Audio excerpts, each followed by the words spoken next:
Hey, what's up guys? I think I'm being set up. You tell me what you think. Let's go check this out. So the customer said that all brake lights are not working, turn signals are not working all around. So of course the first thing I did was check the fuses.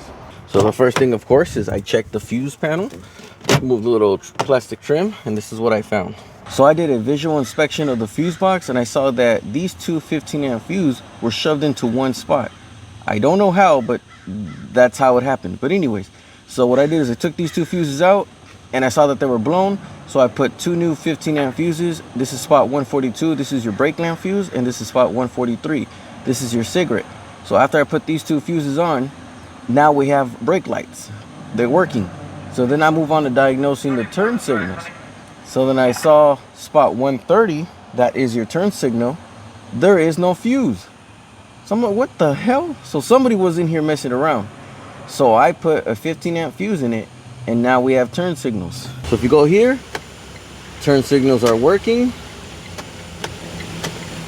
So now I'm gonna grab a pry bar and pry it between the seat and the brake pedal. So, and you can see all three brake lights are working. So let me show you guys an example. So I saw these two fuses shoved into one spot. So there was nothing in the brake light fuse. So what I did was remove these two from here, and I saw that the fuses were blown. And I got two new fuses, 15 amp fuses, and put them in their correct spot. And now we have brake lights. So somebody was in here fucking around. But now it works.